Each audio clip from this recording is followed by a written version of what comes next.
अस्सलाम वालेकुम व्यूअर्स, मैं हूं समीना पाशा। उम्मीद है आप लोग खैरियत से होंगे। व्यूअर्स, बहुत सी अहम खबरें और अपडेट्स हैं इस व्लॉग में आपके साथ शेयर करने जा रही हूं और ओवरऑल तो ज़ाहिर है जायज़ा लेंगे जो आज दिन भर पाकिस्तान तहरीक इंसाफ की रैलियां निकलती रहीं। इसके बारे में काफ़ी हद तक बात तो मैंने पिछले व्लॉग में भी की थी और जब उस वक्त मैं व्लॉग रिकॉर्ड कर रही थी तो बहुत सारी खबरें आ चुकी थी मुख्तलिफ शहरों की, लेकिन कुछ शहरों की खबरें फिर बाद में आई और दिन भर क्या कुछ होता रहा वो आपके साथ शेयर करूंगी इस व्लॉग में।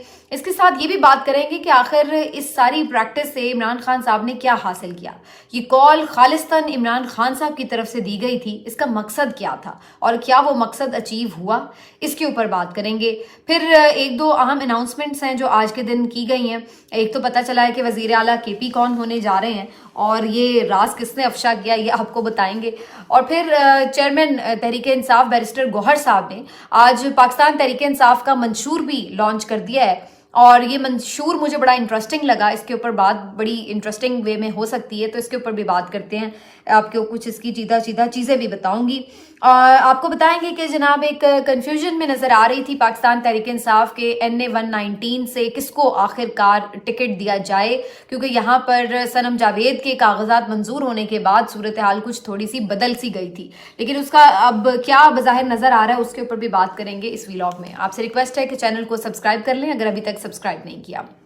तो जनाब ओवरऑल आज ये कहा जाए कि बहुत पाकिस्तान तहरीक इंसाफ ने हिम्मत दिखाई, जुर्रत दिखाई, खौफ के बुत टूट गए तो गलत ना होगा। बहुत सारे लोग आज इस पर बात कर रहे थे कि जनाब बहुत बड़ी तादाद में बहरा लोग नहीं निकले, कहीं निकले कहीं नहीं निकले। और केपी में तो खैर लोग अब हैरान भी नहीं होते जब लोग निकल रहे हैं, क्योंकि वहाँ पर अंडरस्टूड है कि पाकिस्तान तहरीक इंसाफ एक स्ट्रॉन्ग पोजीशन में है और मेरा नहीं ख्याल है कि किसी भी तरह की धांधली करके PTI की केपी में गवर्नमेंट किसी भी तौर रोकी जा सकती है। तो मुझे तो इसमें कोई डाउट नज़र नहीं आता। अगर इलेक्शन ना हो तो एक अलग बात है, लेकिन अदरवाइज इसमें मुझे कोई ऐसी लगती नहीं है सिचुएशन के किसी भी तरह ये इस चीज़ को रोक पाएंगे। केपी में तो बज़ाहिर लगता है कि पाकिस्तान तहरीक इंसाफ लाजमी हुकूमत बनाने की पोजीशन में होगी। तो एक तो ये चीज़ है और ये हमने आज इसका मजहर देखा भी, क्योंकि पाकिस्तान तहरीक इंसाफ के मुख्तलिफ लोग किस तरह से बाहर निकले। ज़बरदस्त मैसिव किस्म की इनकी रैलीज थी और इन रैलीज में लोगों का जोश व खरोश देखने वाला था। बड़े इंटरेस्टिंग किस्म के मैंने इसमें विजुअल्स देखे और मैंने आज देखा कि तैमूर खान झगड़ा साहब एक गांव से गुजर रहे थे और वहाँ पर एक बड़ी तंगो तारीख सी गली थी और वहाँ से गुजरते हुए वो कह रहे थे कि मैं पहली दफ़ा यहाँ आया हूँ, लेकिन आप लोगों का जोश खरोश देखे और वाकई उनके पीछे अच्छी खासी तादाद में लोग भागे चले जा रहे हैं और सामने से भी कोई लोग मिल रहे हैं तो वो भी उन्हें कह रहे हैं कि जनाब हम इस्लामाबाद से आए हैं और हमें यहाँ आकर रैलीज देखकर बड़ी खुशी हो रही है और आप लोग ज़रूर कामयाब हों और बड़े नेक ख्वाहिशात का उन्होंने इजहार किया। तो बड़े डिफरेंट और बड़े इंटरेस्टिंग किस्म के विजुअल्स जो थे वो केपी से नज़र आए। मैंने पहले भी बात की थी कि बहुत सारे कबायली इलाका जात पे जिस तरह से पाकिस्तान तहरीक इंसाफ की पेनिट्रेशन है, ये भी मुल्क के लिए, मुल्क के मफाद में ये बड़ी ज़बरदस्त चीज़ है कि आपकी मेन स्ट्रीम पार्टी जो कराची में, इस्लामाबाद में, लाहौर में एग्जिस्ट करती है पूरी अपनी आबो ताब के साथ, वही आपके बाड़ा में, मोहम्मद में और इन एजेंसीज में भी उसी तरीके से वो पार्टिसिपेट करती है, पेनिट्रेशन रखती है और लोगों को अपने साथ जोड़ के रखती है। तो उसकी पसंदीदगी वहाँ पर इन इलाकों में भी होना ये पाकिस्तान के लिए, मफाद के लिए, पाकिस्तान की यकजहती के लिए, कौमी वहदानियत के लिए ये बहुत ही खुशाइंद बात है। अफसोस की बात यह है कि इसको समझा नहीं जा रहा और इसको तोड़ने के दर पे हैं कि जनाब ये भी जो एक वाहिद पार्टी जो हर सूबे में हर जगह पर हमें नजर आती है उसको भी तोड़ा जाए। तो ये एक अनफॉर्चुनेट सी बात है, लेकिन ये पाकिस्तान के मफाद में एक ज़बरदस्त चीज़ है। तो केपी में बिल्कुल ये हुआ।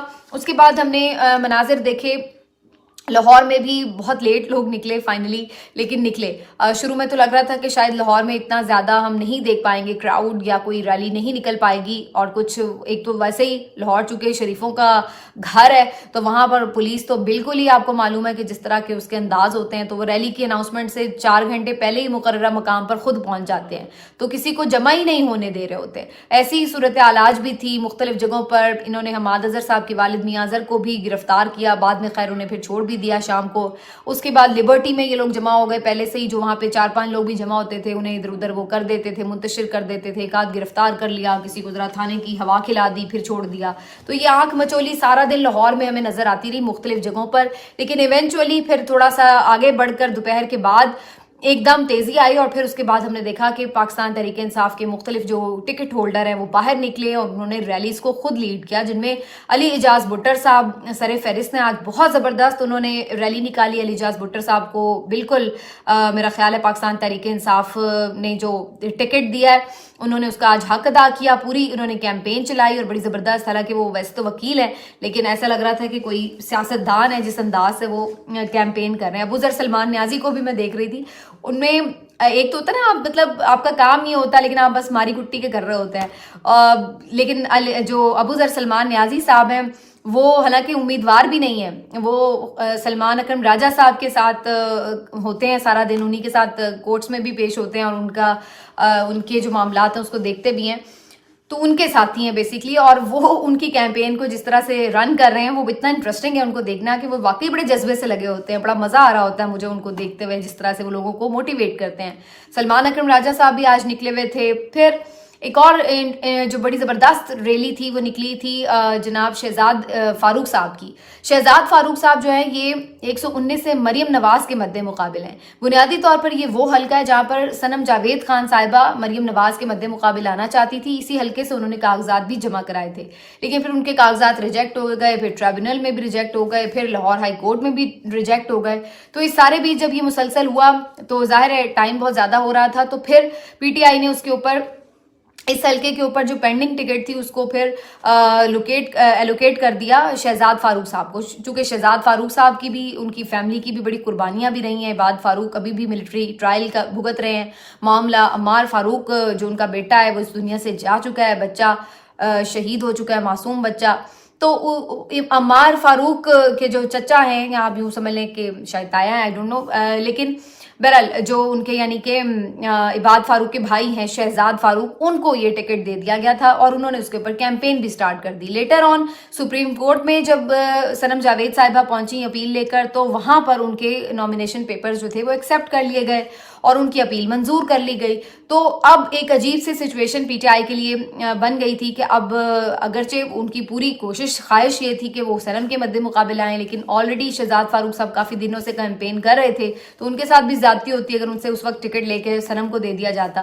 تو اس کے اوپر تھوڑی کنفیوژن رہی، لیکن الٹیمیٹلی آج میرا خیال اس بات کا فیصلہ ہو گیا ہے کہ بہرحال اب جس کو ٹکٹ مل چکا ہے وہی اپنی جو کیمپین ہے اس کو لیڈ کرے اور وہی آگے بڑھے. اب اس موقع کے اوپر آ کے ٹکٹ میں رد و بدل مناسب نہیں ہوگا، تو لہٰذا اب شہزاد فاروق صاحب جو ہیں وہی آج مجھے کیمپین لیڈ کرتے ہوئے نظر آئے 119 سے. لیکن اس میں ایک انٹرسٹنگ بات جو مجھے لگی وہ یہ کہ اس سارے کہانی میں، سارے کیس میں کہیں یہ تاثر نہیں آیا کہ صنم جاوید یا ان کی فیملی کی طرف سے کوئی ریگریٹس ہوں یا انہوں نے کوئی خفگی کا اظہار کیا ہو کہ جی ہم نے اتنی فائٹ کی اور جی ٹکٹ آپ نے ان کو دے دیا. بلکہ آج کی ریلی کی خاص بات یہ تھی کہ شہزاد فاروق کے ساتھ آپ کو معلوم ہے کون موجود تھا؟ صنم جاوید کا بیٹا. تو صنم جاوید کے والدین اور ان کے بچے وہ خود شہزاد فاروق صاحب کی ریلی میں موجود تھے، ان کے ساتھ بالکل اسی گاڑی پر اوپر بیٹھے ہوئے تھے اور ریلی کو لیڈ کر رہے تھے. تو یہ بیسیکلی ایک جیسچر تھا کہ ٹکٹ کے اوپر کوئی لڑائی جھگڑا نہیں ہے. اگر ایک ٹھیک ہے انڈرسٹینڈیبل ہے، اگر پہلے فیصلہ آ جاتا صنم کے حق میں تو شاید انہی کو ٹکٹ ملتا مریم کے اگینسٹ، لیکن اگر اب جو فیصلہ ہو گیا تو اس کو پھر سب نے اون کر لیا دل سے. تو یہ ایک اچھی بات ہے پی ٹی آئی کے اندر. اگر ہمیں یہ نظر آ رہا ہے کہ مختلف جو امیدوار ہیں جن کو ٹکٹ نہیں بھی ملے وہ بھی اب اپنے جن امیدواروں کو ٹکٹ ملے ان کے حق میں دستبردار بھی ہوئے ہیں اور ان کی کیمپینز بھی چلاتے ہوئے نظر آ رہے ہیں. تو اگر یہ جذبہ تھرو آؤٹ ہمیں نظر آئے تو پی ٹی آئی کو اس کا فائدہ ہی ہوگا. تو ایک تو یہ چیز ہمیں کافی حد تک سارٹ آؤٹ ہوتی نظر آئی. علی اعجاز بٹر صاحب کی یہ ساری جو ریلی تھی اس میں بہت لوگوں میں ہم نے دیکھا جوش جذبہ بھی تھا اور لوگ نکلے. تو سب سے زیادہ نظریں لاہور پر تھیں کیونکہ سب سے زیادہ جو نظر یعنی اندیشہ تھا وہ یہی تھا کہ یہاں پر بالکل لوگوں کو موقع نہیں مل رہا ہے کہ باہر نکلیں پی ٹی آئی والے کیمپین کر سکیں. تو آج جس انداز سے یہاں پر لوگ نکلے ہیں اس سے یہ پتہ چلتا ہے کہ لوگوں نے خوف کے بت توڑے، کپتان کی کال پر لبیک کہا اور انہوں نے باہر نکل کر اپنا جو ایک حق ہے کیمپین کرنے کا، باہر نکلنے کا اور ووٹ ڈالنے کا، اس کو رجسٹر کروایا بیسیکلی. اب بہت سارے لوگ یہ بات کر رہے تھے کہ جی اتنی بڑی تعداد میں نہیں لوگ نکلے جتنی نکلنے چاہیے تھے. میں یہ سمجھتی ہوں کہ جن حالات میں پاکستان تحریک انصاف یہ الیکشن لڑ رہی ہے، میں نے پہلے بھی کہیں یہ بات کی تھی کہ اگر دیکھا جائے تو الیکشن لڑ صرف ایک ہی جماعت رہی ہے اور وہ پاکستان تحریک انصاف ہے. تو جن حالات میں یہ الیکشن لڑ رہی ہے پاکستان تحریک انصاف، وہاں پر یہ میٹر ہی نہیں اب کر رہا کہ 300 لوگ تھے یا 3000 لوگ تھے. जब आप इस तरह के हालात में एक भी बंदा सामने खड़ा हो जाता है ना, तो वो फिर 100 के ऊपर भारी होता है। तो असल चीज ये है कि अगर लोग निकल आए हैं ना इतने भी, तो आप फिर ये खातिर जमा रखिए कि 8 फरवरी को फिर इसका मतलब है कि लोग निकलेंगे। आज तो लोगों को पता था कि बाहर निकलेंगे, मार कुटाई भी हो सकती है, गिरफ्तारियां भी हो सकती हैं, लेकिन इस चैलेंज के बावजूद लोग अगर निकल आए हैं तो 8 फरवरी को तो उन्हें पता है कि आज तो वोट डालना है, आज तो सारी कौम ने बाहर निकलना है, तो आज किसने रोकना है। और ना ही उस दिन ये पता लगेगा कि कौन सा किसका वोटर है या नहीं, किसको वोट करने जा रहा है। तो ये बेसिकली एक ट्रेलर जो है वो नजर आता है। यहाँ पर ये फिर मैटर नहीं करता कि लोग कितने थे, निकल आए हैं, यही बहुत बड़ी बात है, जितने भी निकल आए हैं। और यही मुझे बुनियादी तौर पर मकसद नजर आता है। जैसे मैंने शुरू में बात की थी कि खान साहब ने आज के दिन की ये कॉल क्यों दी, इसका मकसद क्या था, इसकी 2-3 वजूहात मुझे नजर आती हैं। एक पहली वजह तो ये नजर आती है कि जो मैंने अभी डिस्कस भी कर लिया आपके साथ कि खौफ का माहौल खत्म हो। पीटीआई के वर्कर सपोर्टर जो वोट करना चाहते हैं वो ये मत सोचें कि हम बस अब बिल्कुल नहीं जीत सकते, नहीं आ सकते, हम बाहर नहीं निकल सकते, और वो अपने आप को ज़हनी तौर पर मफलूज ना कर लें। तो उनको एक एनर्जी देने के लिए इमरान खान साहब की ये कॉल थी, और राइटली मैं समझती हूँ कि ये बिल्कुल सही साबित भी हुई और उसके ऊपर उसका मकसद भी पूरा हुआ। दूसरी जो इसकी वजह थी वो ये भी थी कि जो एक कैंपेन में लोगों को कमी बेशी आ रही है कि लोग ग्राउंड पर नहीं उस तरह से निकल रहे, ज़्यादा इन्हिसार सिर्फ सोशल मीडिया पर कर रहे हैं, तो उस चीज़ से भी, आराम तलबी से भी बाहर निकला जाए, सुस्ती से भी बाहर निकला जाए और लोगों को बाहर जाकर मोबिलाइज किया जाए। बहरहाल इलेक्शन वाले दिन तो बाहर निकल कर ही वोट डालना पड़ेगा। तो ये भी एक बड़ी अच्छी नेट प्रैक्टिस थी खान साहब की तरफ से। तीसरा फिर ये कि जो भी माहौल होता है, बाहर निकलते हैं लोग, इंटरेक्ट करते हैं, तो पता लगता है कि भाई हमारे पास ये स्ट्रेंथ है। और फिर आप अपनी मुख्तलिफ हलकों में पोलिंग स्टेशन पर पोलिंग एजेंट मुकर्रर करते हुए, वॉलंटियर्स मुकर्रर करते हुए आप को पता होता है कि ये हमारे लोग हैं, ये हमारे वर्कर्स हैं, ये हमारी स्ट्रेंथ है, और आप उनको उसी हिसाब से ऑर्गेनाइज कर लेते हैं। तो इसलिए भी बाहर निकलना और अपना एक मोमेंटम बनाना ये बहुत ज़रूरी था। चौथा जो इसकी एक मुझे वजह नजर आती है कि जो टीवी पर एक तासुर देने की और एक ओवरऑल परसेप्शन बनाने की कोशिश की जा रही थी, क्योंकि टीवी पर तो आपको पता है पीटीआई की कोई कवरेज ऐसे होती नहीं है, तो एक ऐसी परसेप्शन थी कि जी बस जैसे पीपल्स पार्टी और बस पीएमएलएन ही लड़ रहे हैं इलेक्शन, और तो कोई इलेक्शन में है ही नहीं। तो आज के दिन से निकलने से ये साबित हुआ कि एक थर्ड फोर्स ऑलरेडी बाहर मौजूद है ऑन ग्राउंड, और उसने अपनी प्रेजेंस आज फिर शो की है कि जो 2 साल से रियासती जबर का निशाना भी बन रही है और बहुत मुश्किलात का भी शिकार है, और उसके बावजूद भी वो वहाँ पर मौजूद है, उसकी वोट सपोर्ट वहाँ पर मौजूद है।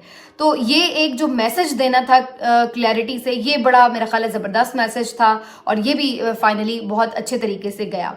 आज के दिन का कोई एक आध अगर नुकसान है वो हमें कराची की सूरत में नज़र आता है, और कुछ हद तक मेरा ख्याल इस्लामाबाद में भी कुछ ऐसे वाक़यात रिपोर्ट हुए हैं, लेकिन कराची में मेजरली कि जहाँ पर 3 तलवार के ऊपर लोग जमा हुए और वो रैली निकालना चाह रहे थे, लेकिन वहाँ पुलिस पहले से मौजूद थी, वहाँ पर आपस में कुछ इनकी झड़प वड़प हो गई, और जनाब यहाँ पर जो पीटीआई के कारकुन थे ये मुश्तइल भी हुए, और इन्होंने पुलिस वालों के ऊपर पथराव भी किया। पुलिस वालों ने खैर ज़ाहिर है उनको रोका होगा, फिर उन्होंने शेलिंग वेलिंग की, उसके बाद फिर इन्होंने भी रिएक्शन में पथराव वगैरह किया, और फिर वहाँ पर ये सारे मनाजिर जो थे हमें देखने को मिले। अब मुझे पक्का शक था इस बात का, जैसे ही मैंने ये मनाजिर देखे कि इस चीज को पीटीआई के अगेंस्ट अब यूज किया जाएगा और कहा जाएगा कि देखें जी ये तो है ही मुतशद्दिद, देखें जी ये तो है ही इस तरह की हरकतें करते हैं, ये मुश्तिल होकर ये अटैक करते हैं, और ये दहशतगर्द हैं, और ये हैं, ये वो हैं। तो इस एक इंसिडेंट के पीछे सारा नैरेटिव बिल्ड करने की कोशिश की जाएगी, और जो बाकी पूरे मुल्क में इतनी रैलियां उन्होंने निकाली हैं और पुरअमन निकाली हैं, ये कोई बात नहीं करेगा कि भाई अगर वो इतने ही मुतशद्दिद होते तो वो बाकी जगहों पे ऐसा क्यों नहीं कर रहे थे, वहां क्यों नहीं वो लोगों को मार पीट रहे थे। तो जाहिर है आप उनका एक आईनी हक है, पहले तो आप इस बात पर आए ना कि आखिर आप रोकने क्यों आए, पुलिस वहां लेने क्या जाती है, वहां क्यों पहले से खड़े होती है, लोगों को रोकती क्यों है, झंडे क्यों छीनती है। आज ये भी एक मैंने देखी फुटेज कि वहां पर एक फैमिली है, बाइक पर मौजूद है, और उसके ऊपर बच्चा भी बैठा हुआ है, और उस जो लड़का है उसने पकड़ा हुआ है झंडा पीटीआई का। एक सिविल कपड़ों में बंदा आता है, यानी कोई यूनिफॉर्म वाला बंदा नहीं, और वो उसको झंडा उससे छीन रहा है, और बाकायदा उसने उससे जोर लगा के झंडा जब छीनने की धींगा मुश्ती की कोशिश की, वो भी झंडा नहीं छोड़ रहा था। तो उस दौरान फिर बाइक जो थी वो ज़्यादा डिसबैलेंस हुई और वो नीचे गिर गई, और वो बच्चे भी थे उसके ऊपर, बाइक के ऊपर। और वो बड़े खौफनाक विजुअल्स थे देखने में कि यानी आप बेशरम इंसान, तुम्हें शर्म नहीं आ रही कि फैमिली साथ है और तुम वो क्या वो गुनाह कर रहा है, क्या वो कुछ ऐसा कर रहा था कि जो आप इतना उससे आके छीना झपटी कर रहे थे। एक उसने झंडा ही उठाया हुआ है ना, तो झंडा उठाना तो कोई क्राइम नहीं है आज तक की तारीख में पाकिस्तान की। लेकिन इन लोगों ने जब इस तरह की हरकतें की हैं तो वहां पे भी लोग फिर मुश्तिल भी होते हैं कि भाई आप हमें क्यों इतना ज्यादा दीवार से लगा रहे हैं, इस तरह हमें कुचल रहे हैं। और आप ये भी नहीं देख रहे कि साथ फैमिलीज हैं, आज भी खवातीन भी निकली हुई थी, बच्चे बड़ी तादाद में निकले हुए थे रैलीज में। लेकिन जब आप उनके साथ इस तरीके की जोर जबरदस्ती करने की कोशिश करते हैं, वो अगर कोई छोटा सा भी उसके ऊपर रिएक्शन देते हैं तो फिर वो इतना बड़ा करके दिखाया जाता है कि देख लें जी ये तो है। मैं समझती हूँ नहीं होना चाहिए रिएक्शन। मैंने कल भी ये बात की थी कि पीटीआई को बहुत संभल के चलना होगा कि अपने कोई जेस्चर से ऐसा रिएक्शन ना दे कि जिसको इसके खिलाफ जो है वो यूज करें। अनफॉर्चुनेटली ये ऐसा इंसिडेंट हुआ और अब वही बात हुई कि पूरे मीडिया पर, वैसे पीटीआई की कोई रैली कवर नहीं होती, कोई उसकी बात नहीं होती, लेकिन जैसे ही ये वाकया हुआ सारे टीवी चैनल्स ने उसके ऊपर खबरें चलानी शुरू कर दी कि जी पीटीआई ने कराची में पुलिस वालों पर पथराव कर दिया, ये वो। तो उनको वो एक मौका, वो बहाना मिल गया कि जी देखें ये पीटीआई वाले तो करते ही ऐसे हैं। तो ये चीज मेरा ख्याल है अवॉइड होनी चाहिए थी भी, और आगे भी इस चीज को मद्देनजर रखें कि कोशिश करें कि फिलहाल इनसे बिल्कुल ना भिड़ें। कहीं और रैली निकाल लें, कुछ और रास्ता निकाल लें, थोड़ी देर के लिए चुप करके बैठ जाएं, जब इधर उधर हो जाएं पुलिस वाले फिर आप कुछ कैंपेन कर लें, जो भी है। लेकिन इस तरीके से अगर आप बेशक रिएक्शन में ही कर रहे होंगे तो फिर भी वो आप ही को कसूरवार ठहराया जाएगा, और इस कसूरवार ठहराने के चक्कर में फिर मजीद कारकुन गिरफ्तार होंगे, मजीद आप लोगों को प्रॉब्लम्स का सामना करना पड़ेगा, क्योंकि मुल्क में कोई कानून तो वैसे ही इस वक्त एग्जिस्ट ही नहीं कर रहा कि जो आपको जो है डिफेंड करे या आपका तहफ़्फ़ुज़ करे। तो इसलिए आपने अपना तहफ़्फ़ुज़ खुद करना है, और इसके साथ साथ आपने ये कोशिश करनी है कि कोई मौका, कोई बहाना ना दें किसी को भी कि इस चीज़ को। और ये आज करेंगे, खैर सारा दिन यही इनका प्रोपेगेंडा, खासतौर पर जो टाउट किस्म के सहाफ़ी हैं ये शुरू हो जाते हैं। लेकिन बहरहाल ये जो वैसे भी नॉर्मली भी, अगर ये तो अब तो खैर बहुत ही गैर मामूली हालात में इलेक्शन हो रहा है, लेकिन इन जनरल भी कभी इलेक्शंस होते हैं तो कोई एक आधा वाक़या इस तरह का आपस में हो जाता है कि कारकुनान कोई आपस में आमने सामने आ गए या कोई इस किस्म के इश्यूज हो जाते हैं इंतजामी तौर पर। लेकिन इस वक्त इन्हें ऐसी कोई भी चीज़ मिलेगी तो उसको ये बढ़ा चढ़ाकर पेश करके पीटीआई के खिलाफ क्रैकडाउन का एक नया बहाना तलाश लेंगे। तो इस चीज़ को जो है वो देखना पड़ेगा। एक इंटरेस्टिंग चीज़ ये है कि जनाब आज बैरिस्टर गौहर साहब ने अपने मंशूर का ऐलान किया, उसमें उन्होंने 2-3 इंपॉर्टेंट बातें की हैं। एक तो उन्होंने कहा कि असम्बली की मुद्दत 4 साल कर दी जाएगी पीटीआई की हुकूमत अगर आती है तो, और जो वज़ीर आज़म का इंतखाब है वो बराह रास्त होगा। तो मैं बड़ा अम्यूज़ हो रही थी, मैं तो सोच रही थी कि 3 साल कर देनी चाहिए, क्योंकि हम देखते हैं कि जो हमारे आर्मी चीफ्स हैं वो भी 3 साल के लिए ही मुकर्रर होते हैं, और आमतौर पर फड्डे मसले मसाइल शुरू हो जाते हैं नए आर्मी चीफ की तकर्रियों और एक्सटेंशनों के ऊपर। तो अच्छा ये है कि भाई 3 साल मुकर्रर कर लें असम्बली की मुद्दत और 3 साल आर्मी चीफ की मुद्दत। जो आए वजीर आजम अपना पसंद का आर्मी चीफ लगाए, आर्मी चीफ अपनी पसंद के वजीर आजम के साथ 3 साल काम करे, और फिर सारा जो साथ में मेरा ख्याल चीफ जस्टिस को भी मिला लें, और उसके बाद सारे तीनों हैं वो तशरीफ ले जाएं एक साथ ही, और उसके बाद फिर जो नया आए वो फिर नए सेटअप के साथ काम करे। क्योंकि आमतौर पर हमारे जो तारीख बताती है वो यही है कि तीसरे साल में लाजमी जो भी वक्त का आर्मी चीफ होता है उसको वजीर आजम के साथ प्रॉब्लम शुरू हो जाती है, वजीर आजम को उसके साथ प्रॉब्लम शुरू हो जाती है, और फिर उसके बाद जो है काम खराब होना शुरू हो जाता है। तो इसी वजह से हमारे जो वज़राए आज़म है वो मुद्दत भी पूरी नहीं करते। तो 4 साल की बजाय मेरा ख्याल अगर 3 साल कर लें वो तो और भी ज़्यादा आइडियल हो जाएगा। बाकी ये जो बात है कि जी बराह रास्त मुंतखब करने वाली जो इस वक्त पाकिस्तान का एक पार्लिमानी सिस्टम है उसमें बज़ाहिर तो इसकी कोई गुंजाइश नहीं है, और इसके लिए फिर पूरा आपको सेटअप ही एक अलग सा ही डिज़ाइन करना पड़ेगा नए सिरे से, और ये बहुत बड़ा काम है जिसके लिए बहुत ज़्यादा मेजॉरिटी भी और फिर कंसेंसस की ज़रूरत है। तो ये तो इतना अचीवेबल मुझे बज़ाहिर नज़र नहीं आ रहा। अगेन बात है कि तजवीज़ है, उसके ऊपर काम हो सकता है, लेकिन इसकी वजह बाज़ाहिर यही नज़र आ रही है कि चूंकि पीटीआई अभी ताज़ा इस चीज़ से डसी गई है कि किस तरह से असेंबली के मेंबर्स को एक जगह से दूसरी जगह यूज़ करके, मैनिपुलेट करके और हॉर्स ट्रेडिंग करके वज़ीर आज़म के ऊपर एक तलवार बिठा दी जाती है, कभी फॉरवर्ड ब्लॉक बना दिए जाते हैं, कभी कुछ अदम एतमाद ले आई जाती है। तो इस तरह के हथकंडों से बेहतर ये है कि बराह रास्त वज़ीर आज़म का इंतखाब हो। लेट्स सी इस पे क्या होता है। ये बात कर रहे हैं कि सेनेट में भी जो 3 साल के लिए जो सेनेटर्स मुंतखब हों उनमें से 50% जो हैं वो बराह रास्त इंतखाब से, यानी उन्हें भी अवाम ही वोट डालें और वो फिर सेनेटर हों, ना कि ये जो यहाँ पर सेनेट के इंतखाबात में भी यही होता है कि जिसके पास पैसे होते हैं वो अपनी टिकट पक्की कर लेता है सेनेट की, और 5 साल उसकी मुद्दत जो है वो करने की तजवीज़ भी है। तो ये इंटरेस्टिंग चीज़ें हैं जो हमें आज बैरिस्टर गौहर साहब ने मंशूर के अनाउंसमेंट में बताई। बहुत बड़ा जलसा आज टांक में शेर अफजल मरवत साहब ने किया। यहाँ पर उन्होंने एक बड़ा ऐलान भी किया और यहाँ पर इन्होंने जनाब डेरा इस्माइल खान में भी आज बड़ी रैली निकाली है और वहाँ पर अली अमीन गंडापुर साहब जो हैं वो मौलाना फजल रहमान साहब के मद्दे मुकाबिल हैं। तो आज शेर अफजल मरवत साहब ने वहाँ पे एक बड़ा स्टेटमेंट दिया जो कि हल्का लेने वाला नहीं है कि अगले जो वज़ीर आला हैं वो खैबर पख्तूनख्वा के अली अमीन गंडापुर होंगे। तो अली अमीन गंडापुर साहब बड़े डाई हार्ड किस्म के खान साहब के साथी हैं, बड़ी वफा निभाई है उन्होंने, नो डाउट अबाउट इट। लेकिन ये इतना बड़ा फैसला उन्होंने अचानक से सुना दिया, ये देखने की बात है। वैसे तो शेर अफजल मरवत साहब जब वक्त से पहले कोई खबर देते हैं तो बाद में वो सच्ची साबित हुई है, ट्रैक रिकॉर्ड तो यही बता रहा है। लेकिन ये खबर सच्ची साबित होती है नहीं, इसमें तो अभी खैर वक्त बाकी है। लेकिन अली अमीन गंडापुर साहब को अलबत्ता आज ये खुशखबरी ज़रूर मिल गई है शेर अफजल मरवत साहब से। लेट्स सी, हो सकता है कोई खान साहब ने उनको ऐसा दिया हो लुकमा जिससे उन्होंने अंदाज़ा लगाया हो। तो काफ़ी आगे इंटरेस्टिंग दिन हैं आने वाले दिनों में। लेकिन अगेन वही बात है कि पीटीआई को ज़रा सोच समझ के भी चलना होगा।